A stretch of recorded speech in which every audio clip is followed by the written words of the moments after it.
उपनिषद वेदों के अंतिम भाग अंत का निर्माण करते हैं, इसलिए उन्हें और उन पर आधारित दर्शनों को वेदांत कहा जाता है। प्रारंभिक मध्यकालीन युग के सबसे प्रभावशाली विचारकों में से एक शंकर थे, जो 8वीं शताब्दी के अंत और 9वीं शताब्दी की शुरुआत में रहते थे। शंकर वेदांत के सबसे प्रभावशाली समर्थकों में से एक थे। उनके वेदांत के संस्करण को अद्वैत वेदांत के नाम से जाना जाता है। अद्वैत का शाब्दिक अर्थ है दो नहीं, और इसे अक्सर एक अद्वैतवादी या गैर द्वैतवादी प्रणाली कहा जाता है, जो अनिवार्य रूप से संपूर्ण ब्रह्म और स्वयं आत्मा की व्यक्तिकता की संदर्भता करता है। शंकराचार्य ने प्राचीन भारतीय ग्रंथों पर ब्रह्मसूत्र भाष्य नामक एक टिप्पणी लिखी, जो हिंदू धर्म के वेदांत स्कूल का एक मौलिक ग्रंथ है। शंकराचार्य ने यह प्रदर्शित करने का प्रयास किया कि उपनिषदों और ब्रह्मसूत्रों में एक व्यवस्थित एकीकरण दर्शन निहित है। शंकराचार्य के अनुसार वैदिक यज्ञों का दर्शन उन लोगों के लिए था जो भौतिक सांसारिक लाभ प्राप्त करना चाहते थे, लेकिन उपनिषदों में सर्वोच्च ज्ञान का मार्ग निहित था। उनके अद्वैतवादी सिद्धांत में ब्रह्म ही परम सत्य है, यह निर्गुण है, यह शुद्ध चेतना है, शाश्वत और अपरिवर्तनीय है, सभी परिवर्तन और बहुलता केवल प्रत्यक्ष है। उन्होंने वास्तविकता के दो स्तरों की पहचान की, पारंपरिक वास्तविकता और पूर्ण वास्तविकता। पारंपरिक वास्तविकता को पूर्ण वास्तविकता समझने की गलती का कारण अज्ञान, अविद्या है। अद्वैत वेदांत का लक्ष्य पुनर्जन्म के चक्र से मुक्ति है, जिसमें ब्रह्म के साथ आत्मा की एकता का बोध शामिल है।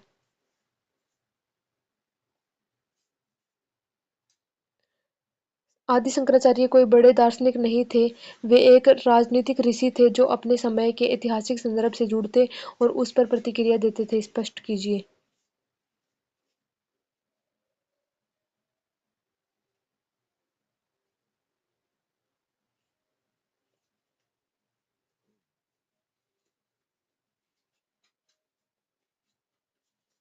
दक्षिण भारतीय दार्शनिक आदि शंकराचार्य ने अद्वैत द्वितीय अर्थात अद्वैत की अनुमति न देना का सिद्धांत दिया और ज्ञान के मार्ग से मोक्ष के उपनिषद सिद्धांत का प्रचार किया। उन्हें विभिन्न धार्मिक पंथों के विभिन्न विचारों की मुख्य धाराओं को एकीकृत करने और स्थापित करने का श्रेय दिया जाता है। उनके योगदान पर एक नज़र। जगत मिथ्या ब्रह्म सत्य का सिद्धांत, इसे आदि शंकराचार्य के अद्वैतवादी सिद्धांत का एक अंश माना जाता है, जिसका अर्थ है कि हम जिस दुनिया का अनुभव करते हैं वह अनिवार्य रूप से भ्रामक है या बल्कि मन पर निर्भर ज्ञान मीमांसा सत्य है। एकमात्र मन स्वतंत्र सत्तामूलक सत्य ब्रह्म है, जिसका विभिन्न रूप से ईश्वर, आत्मा, चेतना, भाषा या असीम रूप से विस्तारित शाश्वत बिना शर्त वाला मन के रूप में अनुवाद किया जाता है। दुनिया को महज भ्रम में बदलने का यह सिद्धांत, जिसे मायावाद के नाम से जाना जाता है, शंकराचार्य को विभिन्न धार्मिक पंथों, विविध विश्वदृष्टि वाले विचारों को एकजुट करने में सक्षम बनाता है। जैसे बौद्ध मीमांसक, पुराने वैदिक गृहस्थ और वेदांती, बाद के वैदिक सन्यासी, शैव, वैष्णव और शाक्तवाद। यह उनके लेखन में भी स्पष्ट है। शंकराचार्य का दर्शन स्पष्ट रूप से वैदिक है। बौद्धों और जैनियों के विपरीत उन्होंने अपना ज्ञान वेदों से प्राप्त किया और इसके निराकार अधिकार को स्वीकार किया, जिसने उन्हें आस्तिक बना दिया। एक छद्म बौद्ध अपने भाष्य और मोनोग्राफ में उन्होंने बार बार एक निराकार परमात्मा को ही एकमात्र वास्तविकता माना। यह उनके वेदांत पर भाष्य, ब्रह्मसूत्र भाष्य, उनकी संस्कृत कविताओं विवेक चूड़ामणि और निर्वाण शतकम और उनके ग्रंथ आत्मबोध में स्पष्ट है। कई लोग इसे दुनिया के बौद्ध विषय की स्वीकृति मानते हैं, जबकि इसे वैदिक मोड़ देते हैं। यही वजह है कि शंकर को छद्म बौद्ध, प्रच्छन्न बौद्ध कहा जाता है। लेकिन शंकराचार्य की कविता स्रोत भी ईश्वर के कई मूर्त रूपों, सगुण ब्राह्मण का जश्न मनाती है, जैसा कि पुराणों में दिखाई देता है। उन्होंने पौराणिक देवताओं के लिए भव्य आशीर्वाद लिखे। शिव दक्षिण मूर्ति स्रोत, विष्णु गोविंद अष्टक और शक्ति सौंदर्य लहरी है। यह उन्हें व्यास के बाद पहला वैदिक विद्वान बनाता है जिसने वैदिक हिंदू धर्म को पौराणिक हिंदू धर्म से खुलकर जोड़ा। शंकराचार्य ने तंत्र पर भी लिखा। भौगोलिक दृष्टि से एकीकरण, शंकराचार्य ने भारत के पवित्र स्थलों जैसे 12 ज्योतिर्लिंगों, 18 शक्ति पीठों और 4 विष्णु धामों को जोड़कर तीर्थ यात्रा मार्ग बनाए, जो भारत को एक भूमि के रूप में परिभाषित करते हैं। उनकी किंवदंतियों में उन्होंने केरल से कश्मीर तक, गुजरात में पुरी से द्वारका तक, वर्तमान कर्नाटक में श्रृंगेरी से उत्तराखंड में बद्री तक, वर्तमान तमिलनाडु में कांची के, उत्तर प्रदेश से काशी तक, हिमालय की ढलानों, नर्मदा और गंगा नदियों के किनारे, पूर्वी और पश्चिमी तटों के साथ यात्रा की, एक भाषा में संचार। आदि शंकराचार्य जिन्होंने पूरे देश का भ्रमण किया, उन्होंने उस एक भाषा के माध्यम से संचार किया जो देश के बौद्धिक अभिजात वर्ग को जोड़ती थी, संस्कृत। गुप्त साम्राज्य के पतन के बाद भारत राजनीतिक रूप से विखंडित हो गया था। कई राज्य आपस में लगातार लड़ते रहते थे। ब्रह्मसूत्र पर अपनी टिप्पणी में शंकराचार्य ने कहा, कोई यह कह सकता है कि कभी कोई सार्वभौमिक शासक नहीं था, क्योंकि आज कोई नहीं है। यह उनके समय के समाज की विखंडित प्रकृति की स्वीकृति है। देश में विद्यमान ऐसी व्यवस्था में उन्होंने दर्शन, कविता और तीर्थयात्रा के माध्यम से भारतीय उपमहाद्वीप को बांधने का प्रयास किया।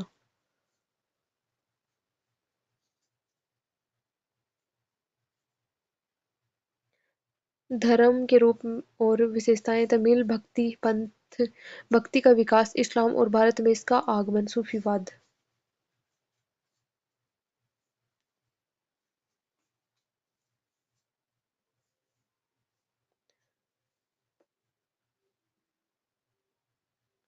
सूफी और मध्ययुगीन रहस्यवादी संत इस्लामी हिंदू समाजों के धार्मिक विचारों और प्रथाओं या बाहरी संरचना को किसी भी सराहनीय सीमा तक संशोधित करने में विफल रहे। पक्ष विपक्ष में टिप्पणी करें। सूफियों और मध्ययुगीन रहस्यवादी संतों का व्यक्तिगत आध्यात्मिक अनुभव, धार्मिक समन्वयवाद, सांस्कृतिक पहलुओं पर गहरा प्रभाव पड़ा। इस्लामी और हिंदू समाजों के व्यापक धार्मिक विचारों, प्रथाओं, ब्रह्म बाह्य संरचनाओं को संशोधित करने की उनकी क्षमता विभिन्न सीमाओं के अधीन थी।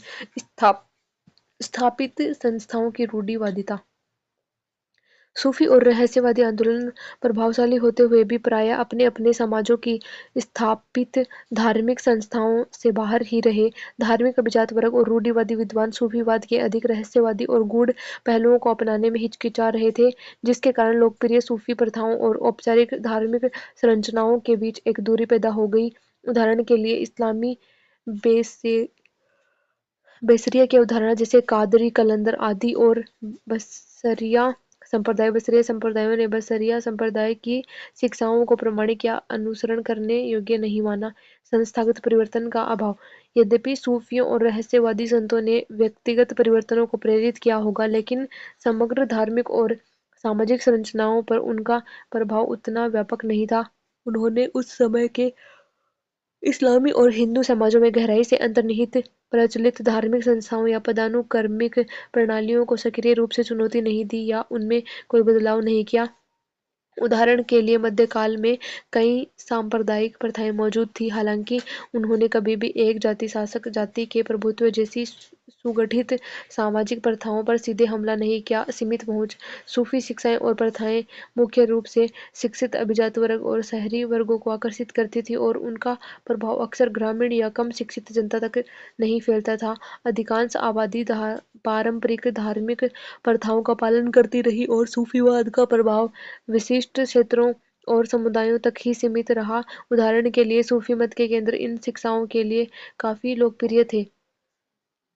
चिश्तियों के मामले में दिल्ली सल्तनत के पतन के साथ वे दक्षिण में शाहपुर हिलोक की ओर चले गए और वहां अपना प्रभाव स्थापित किया। राजनीतिक सीमाएं। कुछ मामलों में सूफी और रहस्यवादी संतों का प्रभाव राजनीतिक कारकों द्वारा सीमित कर दिया गया था। शासक और राजनीतिक अधिकारी अक्सर धार्मिक मामलों पर अपना नियंत्रण बनाए रखने की कोशिश करते थे, और उन्होंने उन सूफी आंदोलनों को दबा दिया या अपने साथ मिला लिया जो उनके अधिकार को चुनौती देते थे। शासक वर्ग द्वारा संरक्षण सूफी संप्रदायों के प्रसार और उनके पालन का एक महत्वपूर्ण घटक था। इसने सूफी संप्रदायों को समकालीन प्रथाओं के विरुद्ध विचारों का प्रचार करने में बहुत हद तक रोक दिया। हालांकि यह कथन कि सूफी और मध्ययुगीन रहस्यवादी संत धार्मिक विचारों, प्रथाओं या इस्लामी हिंदू समाजों की बाहरी संरचना को किसी भी सराहनीय सीमा तक संशोधित करने में विफल रहे, पूरी तरह से सही नहीं है। वास्तव में सूफी और रहस्यवादी संतों का मध्यकालीन काल के दौरान इस्लामी और हिंदू दोनों समाजों पर महत्वपूर्ण प्रभाव था। उन्होंने इन समाजों के धार्मिक, सांस्कृतिक, सामाजिक ताने-बाने को आकार देने में महत्वपूर्ण भूमिका निभाई। नीचे इस कथन के विरुद्ध कुछ तर्क दिए गए हैं। धार्मिक समन्वयवाद। सूफी और मध्ययुगीन रहस्यवादी संत बाहरी धार्मिक प्रथाओं के कठोर पालन के बजाय आध्यात्मिक अनुभवों और आंतरिक भक्ति पर जोर देने के लिए जाने जाते थे। अपनी शिक्षाओं के माध्यम से वे अक्सर सहिष्णुता, प्रेम और समझ के संदेश देते थे, धार्मिक समन्वय को बढ़ावा देते थे और विभिन्न धार्मिक समुदायों के बीच सह-अस्तित्व की भावना को बढ़ावा देते थे। उदाहरण के लिए कबीर और रूमी जैसे सूफी संतों ने ईश्वर के प्रति सार्वभौमिक, सर्वव्यापी प्रेम के विचार की वकालत की, जो धार्मिक सीमाओं से परे है। उनकी शिक्षाओं ने विभिन्न धार्मिक पृष्ठभूमि के लोगों को प्रभावित किया और सांप्रदायिक सद्भाव का माहौल बनाने में मदद की। सूफी संप्रदाय का प्रसार। मध्यकालीन भारत में सूफी आंदोलन ने गति पकड़ी, जिसके कारण विभिन्न सूफी संप्रदायों की स्थापना हुई। इन संप्रदायों ने जाति तथा धार्मिक बाधाओं को पार करते हुए समाज के विभिन्न वर्गों से अनुयायियों को आकर्षित किया। जैसे जैसे सूफी संप्रदायों का विस्तार हुआ, वे सामाजिक और सांस्कृतिक आदान प्रदान के केंद्र बन गए, जिससे विभिन्न समुदायों को एक साझा आध्यात्मिक ढांचे में एकीकृत करने में मदद मिली। उदाहरण के लिए भारत में ख्वाजा मोइनुद्दीन चिश्ती द्वारा स्थापित चिश्ती संप्रदाय ने सूफी शिक्षाओं को बढ़ावा देने और मुसलमानों और गैर मुसलमानों के बीच बातचीत को बढ़ावा देने में महत्वपूर्ण भूमिका निभाई। राजस्थान के अजमेर में ख्वाजा मोइनुद्दीन चिश्ती की दरगाह विभिन्न धर्मों के लोगों के लिए तीर्थ यात्रा का एक महत्वपूर्ण स्थल बनी हुई है। कला और संस्कृति पर प्रभाव। सूफी संतों और रहस्यवादियों ने उन क्षेत्रों की कला और संस्कृति को बहुत प्रभावित किया जहाँ वे फले फूले। वे साहित्य, संगीत और नृत्य के संरक्षक थे, जो आध्यात्मिक और रहस्यमय अनुभवों को व्यक्त करने के लिए महत्वपूर्ण माध्यम बन गए। इसका एक उदाहरण कव्वाली की परंपरा है, जो सूफीवाद से जुड़ा भक्ति संगीत का एक रूप है जिसने दक्षिण एशिया में, विशेष रूप से उपमहाद्वीप में लोकप्रियता हासिल की। कव्वाली प्रदर्शन, जो अक्सर सूफी दरगाहों पर आयोजित किए जाते हैं, ने एक साझा सांस्कृतिक विरासत में योगदान दिया जो धार्मिक सीमाओं को पार कर गया। सामाजिक पदानुक्रम को चुनौती। सूफी शिक्षाओं ने मध्ययुगीन समाजों में प्रचलित कठोर सामाजिक पदानुक्रम को चुनौती दी। उन्होंने ईश्वर के समक्ष सभी व्यक्तियों की समानता पर जोर दिया, चाहे उनकी सामाजिक स्थिति या जाति कुछ भी हो। इस समावेशी संदेश ने सामाजिक न्याय की भावना को प्रोत्साहित किया और इस समय के अन्याय के बारे में चर्चा को प्रेरित किया। गुरु नानक जैसे संतों की शिक्षाएं, जिन्होंने सिख धर्म की स्थापना की और जो सूफी आदर्शों से प्रभावित थे, जाति आधारित भेदभाव और निम्न वर्गों के उत्पीड़न के खिलाफ थी। इस प्रकार जबकि सूफी और भक्ति संतों के कार्यों ने अपनी सीमाएं थी, भारतीय समाज को सुधारने में उनके योगदान को नकारा नहीं जा सकता। विभिन्न समकालीन परिस्थितियों में उनकी पहुंच और उनके विचारों के प्रचार को सीमित कर दिया। ध्यान देने वाली बात यह है कि अपनी सीमाओं के बावजूद इन संतों ने भारतीय उपमहाद्वीप को एक साथ जोड़ा है। इसका प्रभाव आज भी देखा जा सकता है।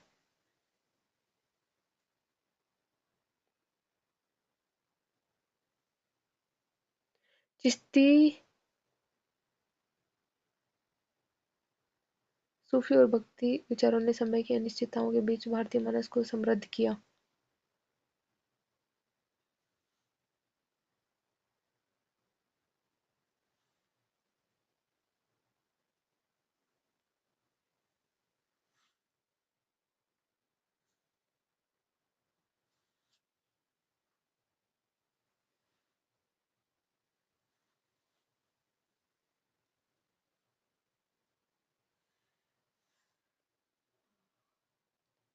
मध्यकालीन भारत में उभरे सूफी और भक्ति आंदोलनों ने महत्वपूर्ण सामाजिक, राजनीतिक, धार्मिक उतार चढ़ाव के दौर में भारतीय मानस को आकार देने में एक परिवर्तनकारी भूमिका निभाई। इन आंदोलनों ने व्यक्तिगत भक्ति, ईश्वर के प्रति प्रेम और कठोर औपचारिकता की अस्वीकृति पर जोर दिया, जिसका भारत के आध्यात्मिक, सामाजिक और सांस्कृतिक जीवन पर गहरा प्रभाव पड़ा। उनके विचारों और प्रथाओं ने विविध आबादी को सांत्वना और एकता की भावना प्रदान की। इस प्रकार विभिन्न तरीकों से भारतीय मानस को समृद्ध किया। आध्यात्मिक समतावाद और सामाजिक सुधार। सूफी और भक्ति आंदोलनों ने आध्यात्मिक समतावाद के एक ऐसे स्वरूप को बढ़ावा दिया जिसने उस समय की कठोर सामाजिक पदानुक्रमों, विशेषकर जाति व्यवस्था और धार्मिक रूढ़िवादिता को चुनौती दी। भक्ति आंदोलन कबीर, रविदास और गुरु नानक जैसे संतों ने जाति व्यवस्था और कर्मकांड संबंधी प्रथाओं को खारिज कर दिया। उदाहरण के लिए कबीर ने हिंदू और मुस्लिम दोनों रूढ़िवादिता की आलोचना की और ईश्वर की सार्वभौमिकता का उपदेश दिया। इस बात पर जोर दिया कि सच्ची भक्ति आंतरिक पवित्रता और ईश्वर के प्रति प्रेम में निहित है। यह समतावादी संदेश आम जनता, खासकर निचली जातियों के साथ घुलता रहा और उन्हें सम्मान और आध्यात्मिक एजेंसी की भावना प्रदान करता रहा। सूफी आंदोलन ख्वाजा मोइनुद्दीन चिश्ती और निजामुद्दीन औलिया जैसे सूफी संतों ने भी ईश्वर की नज़र में सभी मनुष्यों की समानता का उपदेश दिया। प्रेम, सहिष्णुता और समावेशिता पर सूफी जोर ने धार्मिक और सामाजिक विभाजनों के पार एक बड़े अनुयायियों को आकर्षित किया। सूफी दरगाहों पर लंगर, सामुदायिक भोजन की पेशकश की प्रथा ने सामाजिक समानता के विचार पर जोर दिया। सांस्कृतिक समन्वय और सद्भाव सूफी और भक्ति आंदोलनों ने भारत की सांस्कृतिक समन्वयता में महत्वपूर्ण योगदान दिया तथा विभिन्न धार्मिक परंपराओं के तत्वों को मिलाकर एक सामंजस्यपूर्ण आध्यात्मिक परिदृश्य का निर्माण किया। सांस्कृतिक आदान प्रदान सूफी संतों ने अक्सर स्थानीय रीति रिवाजों और भाषाओं को अपनाया, जिससे हिंदुओं और मुसलमानों के बीच की खाई को पाटने में मदद मिली। अमीर खुसरो की कविताएं, जिन्हें फारसी और भारतीय संगीत का मिश्रण बनाने का श्रेय दिया जाता है, इस सांस्कृतिक समन्वय का एक प्रमुख उदाहरण है। हिंदवी आधुनिक हिंदी और उर्दू की पूर्ववर्ती में उनकी रचनाएं हिंदुओं और मुसलमानों दोनों के बीच लोकप्रिय हुई। भक्ति परंपराएं भक्ति आंदोलन ने सांप्रदायिक सीमाओं को पार करने वाली भक्ति प्रथाओं को बढ़ावा देकर धार्मिक और सांस्कृतिक एकता को भी बढ़ावा दिया। उदाहरण के लिए सूरदास, तुलसीदास और मीराबाई जैसे संतों द्वारा प्रचारित कृष्ण और राम की पूजा ने जाति और धार्मिक सीमाओं को पार करते हुए एक साझा सांस्कृतिक विरासत का निर्माण किया। स्थानीय साहित्य और कला का संवर्धन सूफी और भक्ति आंदोलनों ने स्थानीय भाषाओं और साहित्य के विकास में महत्वपूर्ण भूमिका निभाई, जिससे आध्यात्मिक शिक्षाएं व्यापक दर्शकों तक पहुंच सकी। भक्ति साहित्य भक्ति संतों ने हिंदी, मराठी, तमिल और कन्नड़ जैसी क्षेत्रीय भाषाओं में अपने भजन और कविताएं लिखी। इससे न केवल उनकी शिक्षाएं आम लोगों तक पहुंची, बल्कि इन भाषाओं की साहित्यिक परंपराएं भी समृद्ध हुई। अवधी में तुलसीदास का रामचरितमानस और ब्रज में सूरदास का सूरसागर जैसी स्मारकीय रचनाएं हैं जो भारतीय संस्कृति को प्रभावित करती हैं। सूफी कविता फारसी, उर्दू क्षेत्रीय भाषाओं में रचित सूफी कविता ने आध्यात्मिक विचारों के प्रसार में समान भूमिका निभाई। रूमी, बुल्ले शाह और शाह अब्दुल लतीफ जैसे सूफी कवियों की गजलें और कव्वालियां अपनी गहरी रहस्यमय अंतर्दृष्टि और काव्यात्मक सुंदरता के लिए आज भी प्रसिद्ध हैं। सामाजिक सामंजस्य और एकता सूफी और भक्ति आंदोलनों के समावेशी संदेशों ने राजनीतिक अस्थिरता और धार्मिक संघर्ष से प्रभावित काल में सामाजिक सामंजस्य और एकता को बढ़ावा दिया। तीर्थ यात्राएं और त्योहार सूफी दरगाहें, मंदिर और भक्ति मंदिर सामाजिक मेलजोल और सांप्रदायिक सद्भाव के केंद्र बन गए। सूफी संतों के वार्षिक उर्स, पुण्यतिथि और जन्माष्टमी और रामनवमी जैसे त्योहार, जिन्हें भक्ति संतों ने लोकप्रिय बनाया, ने विभिन्न पृष्ठभूमि के लोगों को आकर्षित किया, जिससे एकता और साझा पहचान की भावना को बढ़ावा मिला। सामुदायिक निर्माण सूफी खानकाहों, मठों और भक्ति संप्रदायों की स्थापना ने भी सामुदायिक निर्माण में भूमिका निभाई। इन संस्थाओं ने न केवल आध्यात्मिक मार्गदर्शन प्रदान किया, बल्कि शिक्षा और खाद्य वितरण जैसी सामाजिक सेवाएं भी प्रदान की, जिससे सामाजिक बंधन मजबूत हुए।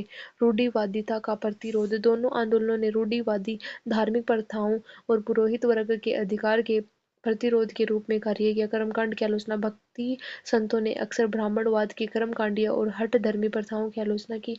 रामानुज और बसव जैसे संतों ने भक्ति के ऐसे रूप की वकालत की जो पुजारियों के नियंत्रण से मुक्त हो और ईश्वर के साथ सीधे संवाद पर जोर दिया। इस्लामी रूढ़िवाद की सूफी आलोचना इसी तरह सूफी रहस्यवादियों ने इस्लामी कानून शरिया की कठोर व्याख्याओं को चुनौती दी और आध्यात्मिकता के प्रति अधिक व्यक्तिगत रहस्यवादी दृष्टिकोण को बढ़ावा दिया। बाहरी अनुष्ठानों की तुलना में आंतरिक शुद्धता पर उनके जोर ने उन अनुयायियों को आकर्षित किया जो रूढ़िवादी इस्लाम से मोहभंग कर चुके थे। सीमाएं मौजूदा सामाजिक संरचनाओं का सुदृढ़ीकरण अपनी क्रांतिकारी क्षमता के बावजूद न तो सूफी और न ही भक्ति आंदोलन ने जड़ जमाए सामाजिक पदानुक्रम को पूरी तरह से खत्म किया, जबकि उन्होंने समानता और समावेशिता का उपदेश दिया। व्यवहार में उन्होंने अक्सर मौजूदा सत्ता संरचनाओं को समायोजित किया। उदाहरण के लिए कई भक्ति संतों ने जातिगत भेदभाव की आलोचना की, लेकिन जाति व्यवस्था को पूरी तरह से खारिज नहीं किया। तुलसीदास जैसे कुछ संतों ने जातिगत मानदंडों को सूक्ष्म रूप से मजबूत किया, जो आंदोलन के सामाजिक सुधार एजेंडे की सीमाओं को दर्शाता है।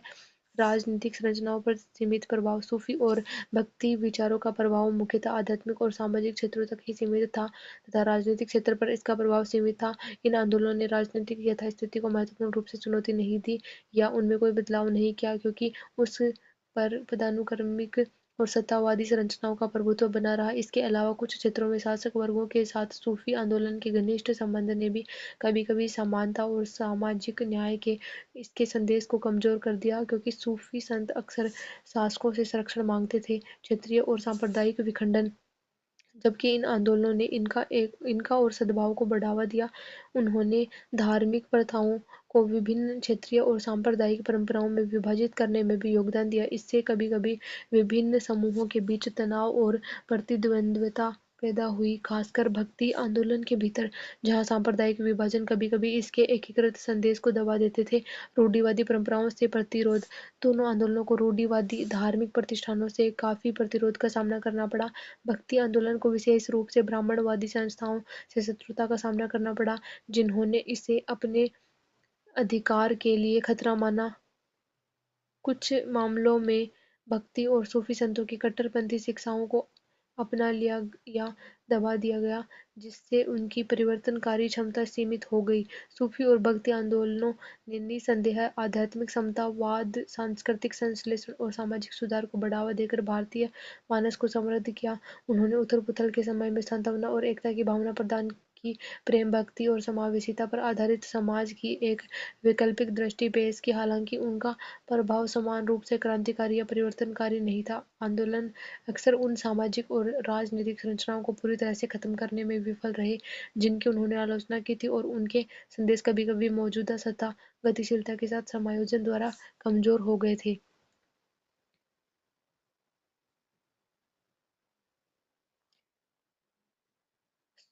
चिश्ती संतों के राज्य के प्रति दृष्टिकोण पर चर्चा करें। सुहरावर्दी संत सरकार के प्रति अपने दृष्टिकोण में किस प्रकार भिन्न थे?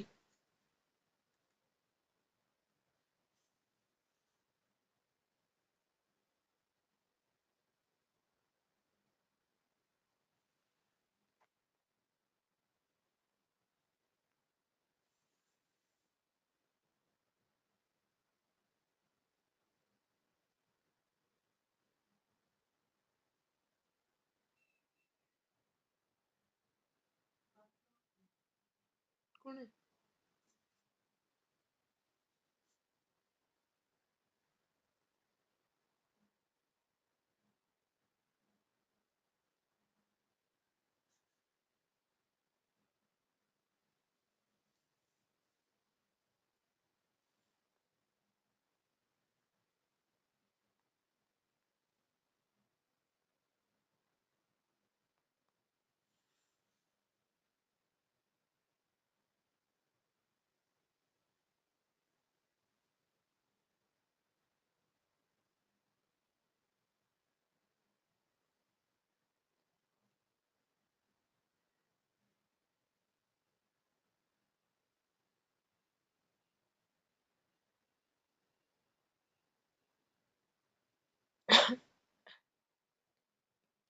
मध्यकालीन काल में बड़ी संख्या में मुस्लिम धार्मिक रहस्यवादी आंदोलनों का उदय और विकास हुआ, जिन्हें सूफीवाद के नाम से जाना जाता है।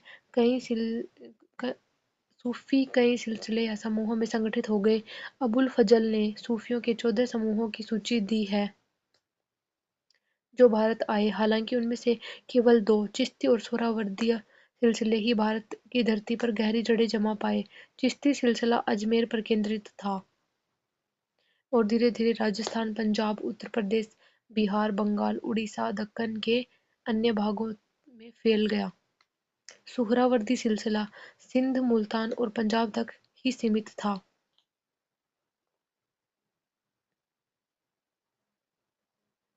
चिश्ती संतों का राज्य के प्रति रवैया। शुरुआती चिश्ती राज्य के लाभार्थी बनने के लिए उत्सुक नहीं थे, क्योंकि इससे उनकी मानसिक और कार्य की स्वतंत्रता पर असर पड़ता। इसलिए उन्होंने राज्य से दूरी बनाए रखी और राज्य के संरक्षण को स्वीकार करने से इनकार कर दिया। शेख कुतुबुद्दीन बख्तियार काकी इल्तुतमिश के शासनकाल के दौरान दिल्ली में बस गए और उन्होंने शाही संरक्षण स्वीकार करने से इनकार कर दिया। शेख फरीदुद्दीन गंज-ए-सकर, जिन्हें बाबा फरीद के नाम से जाना जाता है, बख्तियार काकी के शिष्य खलीफा उत्तराधिकारी थे और उन्होंने हरियाणा और पंजाब में चिश्ती संप्रदाय को लोकप्रिय बनाया। उन्होंने गृहस्थ जीवन व्यतीत किया। उन्होंने स्वयं को राजनीतिक हस्तियों से दूर रखा तथा अमीर और शक्तिशाली लोगों के संपर्क से परहेज किया। उन्होंने अपने शिष्य सैयद मौला को सलाह दी, राजाओं और रईसों से दोस्ती मत करो, उनके अपने घर आने को अपनी आत्मा के लिए घातक समझो। हर दरवेश जो राजाओं और रईसों से दोस्ती करता है, उनका अंत बुरा होता है। लगभग यही संदेश उन्होंने अपने प्रमुख शिष्य शेख निजामुद्दीन औलिया को भी दिया था, अर्थात उन्होंने राजाओं से अलगाव पर जोर दिया था। शेख निजामुद्दीन औलिया 1236 से 1325। उन्होंने दिल्ली को चिश्ती सिलसिले का सबसे प्रसिद्ध केंद्र बनाया। यद्यपि उन्होंने दिल्ली के 7 सुल्तानों के शासनकाल को देखा, लेकिन वे कभी भी उनमें से किसी के दरबार में नहीं गए। लेकिन आरंभिक चिश्तियों ने एक ऐसा वातावरण निर्मित करके राज्य की सहायता की, जिसमें विभिन्न वर्गों और धार्मिक समुदायों के लोग सद्भावना पूर्वक रह सके।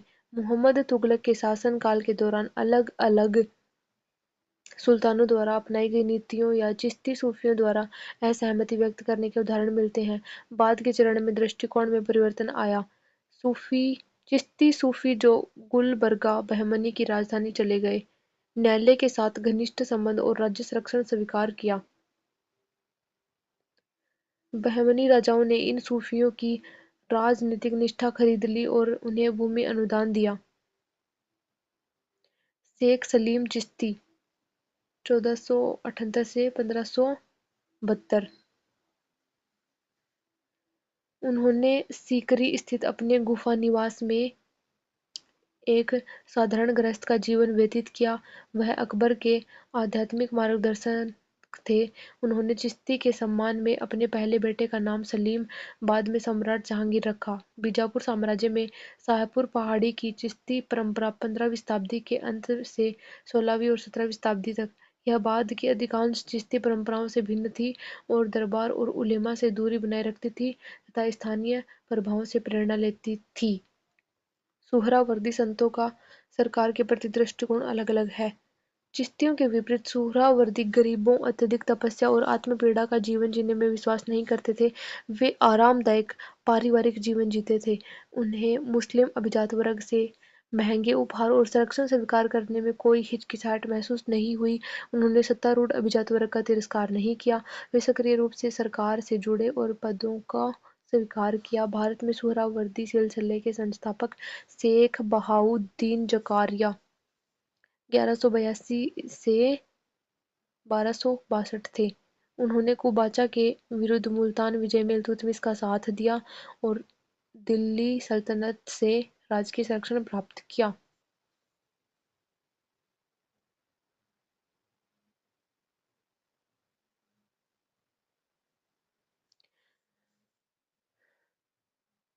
उन्होंने इल्तुतमिश से शेख उल इस्लाम की उपाधि और अनुदान प्राप्त किया।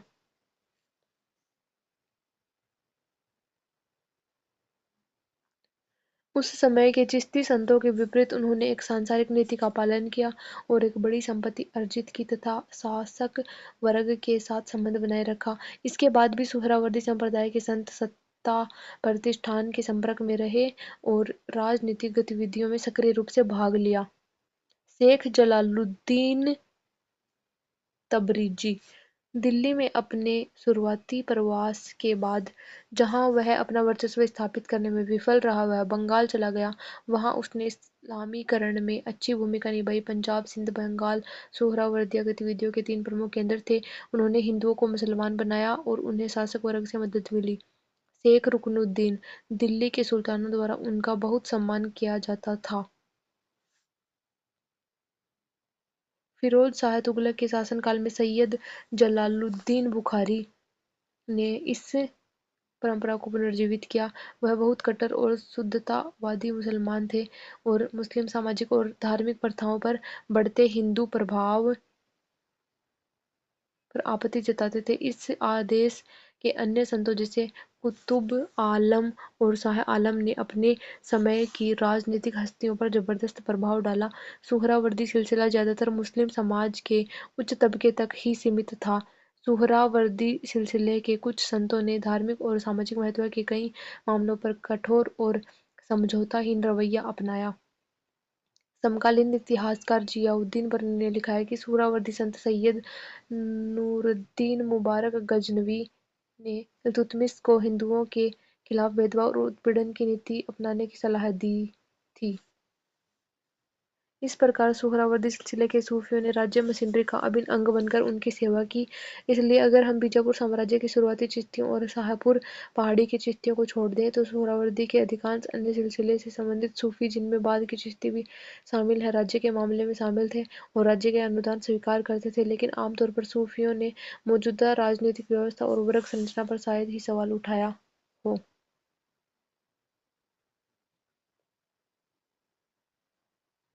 दिल्ली सल्तनत की स्थापना ने उत्तर भारत में भक्ति आंदोलन के उदय में किस प्रकार भूमिका निभाई?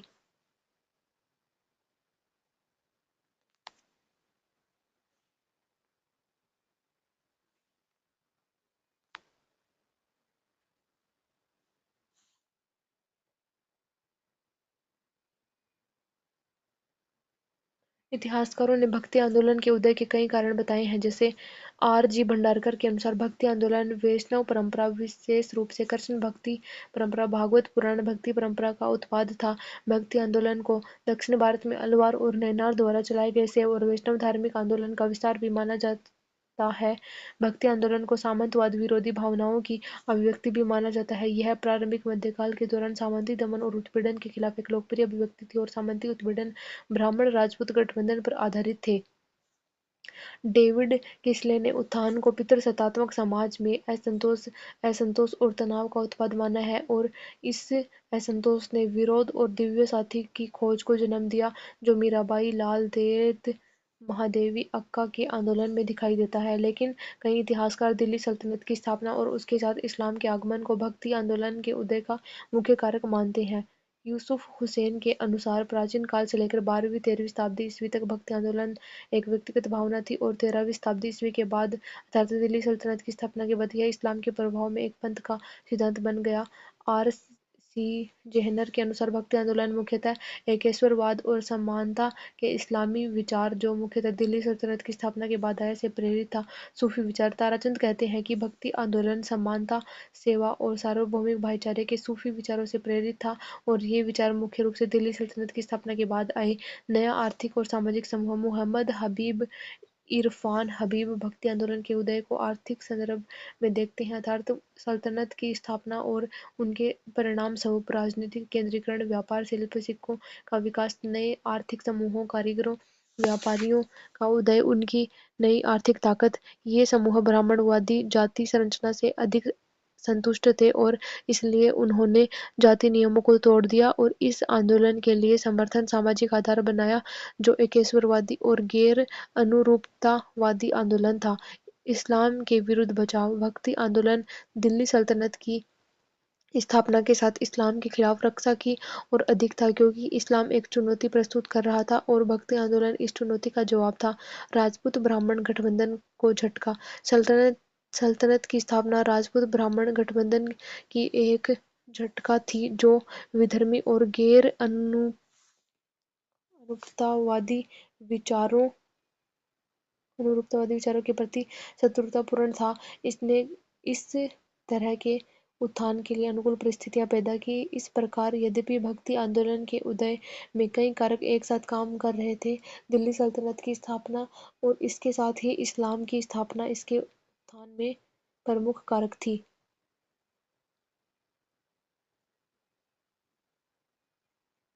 इतिहास के एक महत्वपूर्ण स्रोत के रूप में सूफी साहित्य के महत्व पर चर्चा करें।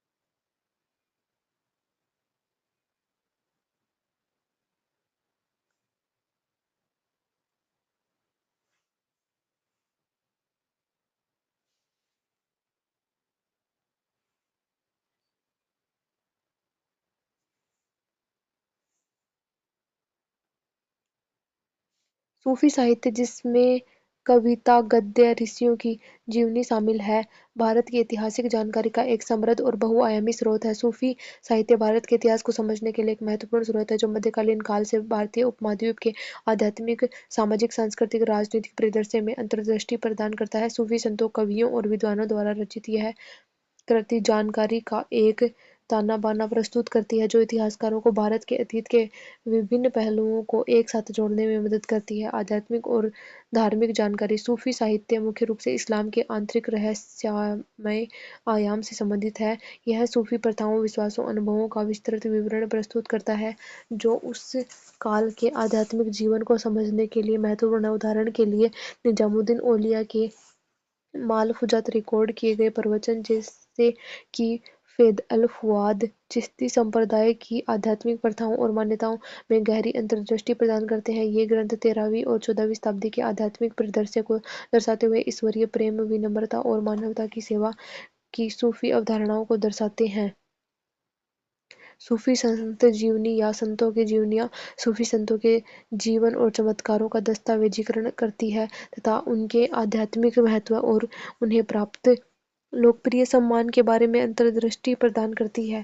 फरीदुद्दीन गजशंकर की जीवनी: फरीदुद्दीन गजशंकर बाबा फरीद की जीवनी उनके जीवन, शिक्षाओं और चमत्कारों के बारे में विस्तृत विवरण प्रदान करती है। ये कथाएं उन क्षेत्रों के आध्यात्मिक और सामाजिक लोकाचार को आकार देने में सूफी संतों की भूमिका को उजागर करती है, जिन पर उनका प्रभाव था। सामाजिक और सांस्कृतिक जानकारी: सूफी साहित्य ने सामाजिक और सांस्कृतिक सुधारों में महत्वपूर्ण भूमिका निभाई, जिसमें समावेशिता, सहिष्णुता और मानवीय मूल्यों की वकालत की गई है। उनके लेखन में ये आदर्श प्रतिबिंबित होते हैं। सूफी कवियों और गद्य अक्सर अपने समय की सामाजिक स्थितियों, मानदंडों और मूल्यों को प्रतिबिंबित करते हैं तथा इतिहासकारों की रोजमर्रा की जिंदगी के बारे में सूक्ष्म दृष्टिकोण प्रदान करते हैं। निजामुद्दीन औलिया के शिष्य अमीर खुसरो ने फारसी और हिंदवी में काफ़ी लिखा। दीवान और खमसा सहित उनकी कृतियाँ दिल्ली सल्तनत के सामाजिक परिवेश का एक विशद चित्रण प्रस्तुत करती हैं, जिसमें प्रेम, नैतिकता और सामाजिक न्याय के विषय शामिल हैं। खुसरो की कविताएं अपने समय के बहुसांस्कृतिक समाज के सार को पकड़ती हैं, जो विभिन्न समुदायों के बीच बातचीत को उजागर करती हैं। ये कृतियाँ 13वीं शताब्दी के फारसी समाज का विशद चित्रण प्रस्तुत करती हैं, जिसमें सामाजिक मानदंड, नैतिक मूल्य और विभिन्न सामाजिक समूहों के बीच अंतर्क्रियाएं शामिल हैं। सूफी लेखन विभिन्न सूफी संप्रदायों की स्थापना गतिविधि का दस्तावेजीकरण करता है तथा स्थानीय समुदायों पर उनके प्रभाव पर प्रकाश डालता है। सूफी कविता में अक्सर स्थानीय भाषाओं और बोलियों का प्रयोग किया जाता है, जिसमें मध्यकालीन भारत में भाषाई विविधता और सांस्कृतिक आदान प्रदान की झलक मिलती है। सूफी साहित्य विविध सांस्कृतिक और धार्मिक परंपराओं के सम्मिश्रण को दर्शाता है तथा इस्लामी समाजों की समन्वयात्मक प्रकृति की प्रदर्शित करता है। उदाहरण के लिए, दिल्ली सल्तनत के एक प्रमुख व्यक्ति अमीर खुसरो ने फारसी और हिंदवी दोनों में लिखा।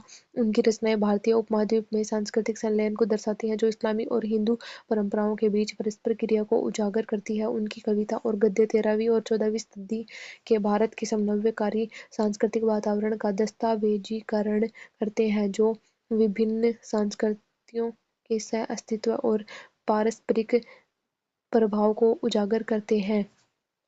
सूफी साहित्य इस्लामी समाजों में महिलाओं की भूमिका और स्थिति पर भी प्रकाश डालता है और प्रायः उन्हें आध्यात्मिक रूप से समान और कभी-कभी स्वयं रहस्यवादी के रूप में चित्रित करता है।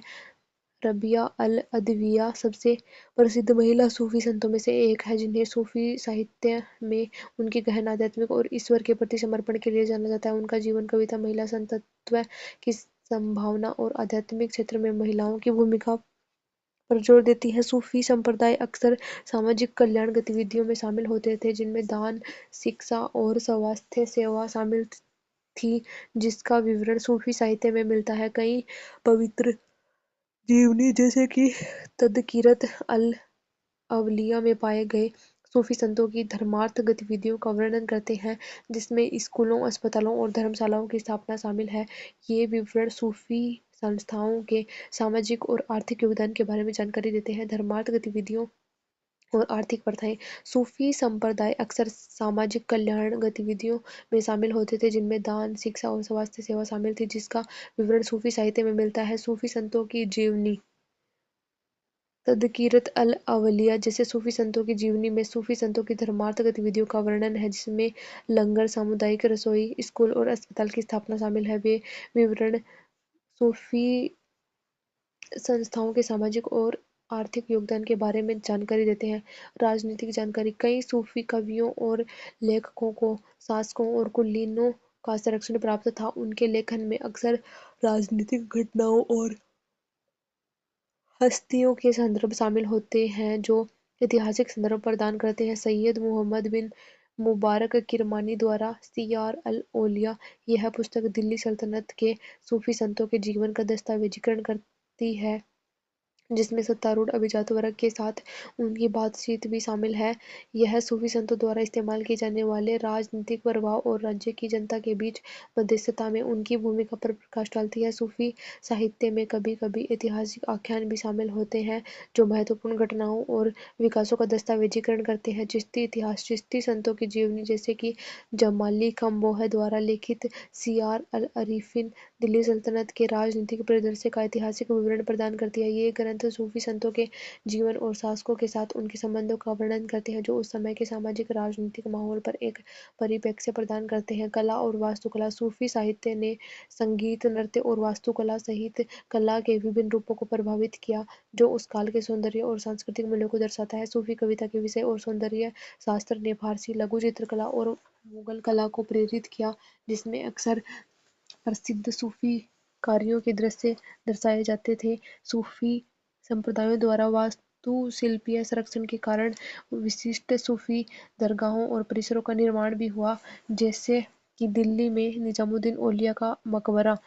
कव्वाली संगीत पर प्रभाव: अमीर खुसरो की कविता में सूफी परंपराओं से जुड़े भक्ति संगीत के एक रूप कव्वाली के विकास को महत्वपूर्ण रूप से प्रभावित किया। संगीत और कविता में उनके योगदान ने मध्यकालीन भारत में सांस्कृतिक परिदृश्य को आकार देने में मदद की, जिससे भक्ति अभिव्यक्ति की एक समृद्ध परंपरा को बढ़ावा मिला। वास्तुकला योगदान: सूफी दरगाहें और उनसे जुड़ा साहित्य जैसे मोइनुद्दीन चिश्ती को समर्पित अजमेर शरीफ दरगाह के निर्माण और महत्व के विवरण भारत के स्थापत्य विकास में सूफियों की भूमिका को उजागर करते हैं। ये संरचनाएं सामाजिक और धार्मिक जीवन के केंद्र बन गई। सूफी साहित्य भारत के इतिहास को समझने के लिए एक अपरिहार्य स्रोत है जो भारतीय समाज के आध्यात्मिक, सामाजिक, सांस्कृतिक और राजनीतिक आयामों पर एक समृद्ध और बहुआयामी परिप्रेक्ष्य प्रदान करता है। कवियों, लेखकों और ऋषियों की संरचनाओं के माध्यम से इतिहास भारतीय इतिहास की विविधतापूर्ण और गतिशीलता प्रकृति के बारे में जानकारी प्राप्त करते हैं, जबकि सूफी साहित्य व्यापक अंतर्दृष्टि प्रदान करता है, लेकिन इसके व्यक्तिपरक स्वरूप को समझते हुए इसे समझना आवश्यक है। आध्यात्मिक और रूपक तत्व कभी-कभी ऐतिहासिक तथ्यों और रहस्यमय व्याख्याओं के बीच की रेखा को धुंधला कर सकते हैं, इसलिए व्यापक समझ के लिए अन्य ऐतिहासिक स्रोतों के साथ क्रॉस रेफरेंसिंग महत्वपूर्ण है।